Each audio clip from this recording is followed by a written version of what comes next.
Investigators in Minnesota say the man suspected of shooting two lawmakers and their spouses at their homes, killing a state rep and her husband, also went to the homes of two other lawmakers the same night. Authorities say Vance Belter planned extensively and had notebooks full of names of lawmakers and public officials in Minnesota and other states. Most of those names, Democrats. One of them is Congresswoman Hillary Scholten, a Democrat from Michigan, and she joins us now. Congresswoman, thank you so much for being with us. What did that feel like when you heard your name was in his writings? Well, it's truly chilling. Here in Michigan, we are used to, unfortunately, political violence being a part of political life here. It shouldn't be. It has no place in this state, any country for that matter. And it seemed all too familiar. It's truly chilling to think of what this individual was planning to do. I got the call Sunday night, of course, while the shooter was still at large. At that time, we didn't know what these different notebooks meant, and much of that is still coming to light. And you canceled a town hall you had scheduled for last night. Why did you make that decision?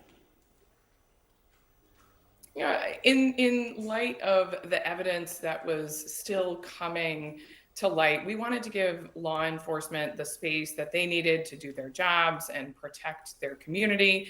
And most importantly, make sure that my constituents were safe and felt safe in coming and engaging with me. And we were just hearing incredible feedback, from the community that, this was just a time when they felt deeply ill at ease. It had been less than 24 hours since we found, my name among the shooter's possessions. And we wanted to just give some time for law enforcement to further investigate. But rest assured, we're not going to allow this to deter us ultimately in doing this work. We are going to reschedule that in-person town hall. I'm, one of, the only lawmaker in my part of the state who is doing in-person town halls. And I think that those events are so important. And that's why it's important to do them in a way and in a manner in which our constituents can feel safe. I want to ask you about the response to this from one Republican Senator, Mike Lee from Utah, who posted on social media when this manhunt was very much still ongoing. He posted this picture of the suspect who was there wearing a rubber mask, and he said, "This is what happened when Marxists don't get their way." And of course, there's no evidence at all that this man was a Marxist. There's all the evidence now that many of, not most, if not all, the names on his list were Democrats there. But even that aside, what's your reaction to seeing a post like that when a lawmaker had just been killed? It's horrific.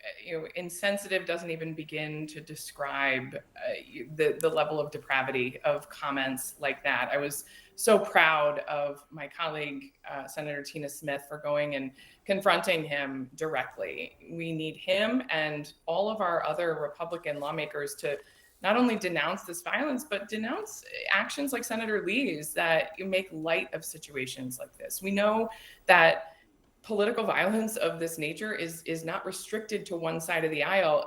This shooting happened on the anniversary of the shooting of Steve Scalise on the baseball field and in preparation for the congressional baseball game. We have to come together at this moment, regardless of party, lower the temperature and root out political violence wherever it tries to rear its head. I will say Senator Lee, on his Senate account, later issued a note of sympathy there, but I don't think he's taken this post down, to be sure. And you're right to point out the fact that this took place on the anniversary of the shooting at that softball practice, which was so horrific. I want to ask you about policy right now, because all morning we've been covering the situation in Iran and Israel with this exchange of missile fire. Now, in the House of Representatives, a bipartisan measure by Ro Khanna, a Democrat, and Thomas Massie, a Republican, they're going to put forth a measure that would force President Trump to get approval from Congress before entering this conflict in some kind of greater way. A, how do you feel about that measure? And B, how would you vote on it? I think the Constitution is pretty clear.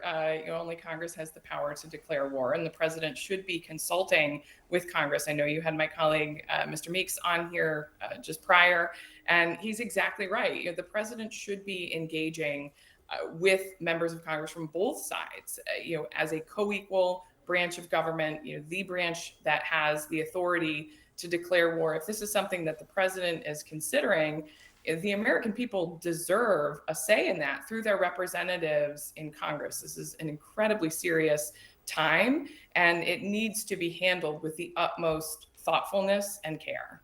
Would you like to see more U.S. involvement? I think we have to take the threat from Iran incredibly seriously. We cannot allow Iran to develop and have a nuclear weapon. I think you're seeing pretty much unanimous consent across Congress on that particular point. So we need to be having those conversations to make sure that we are taking the steps necessary to prevent that from happening. But the president moving forward with brash and rash actions is not the way to deal with such a potent enemy as Iran. Congresswoman Hillary Scholten from Grand Rapids, Michigan, one of America's great cities. Thanks so much for being with us this morning. Appreciate your time. Let's go live now to CNN correspondent Danny Freeman in Minneapolis. Really disturbing new details, just showing how much more deadly this could have been, Danny.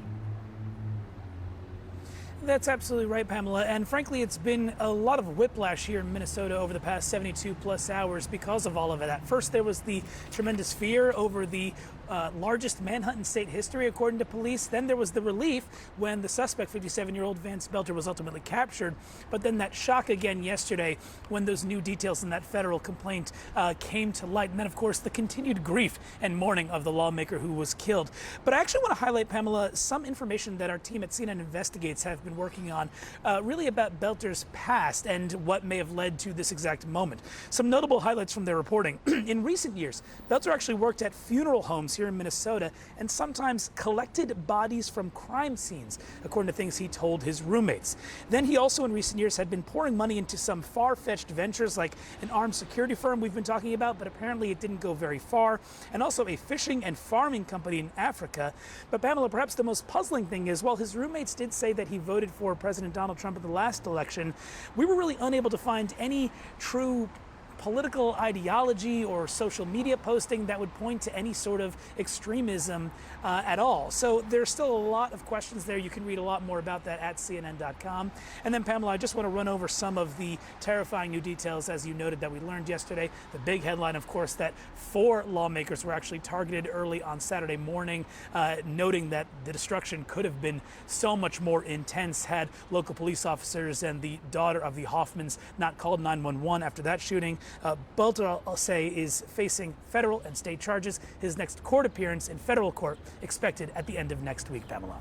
All right, Danny Freeman, thanks so much.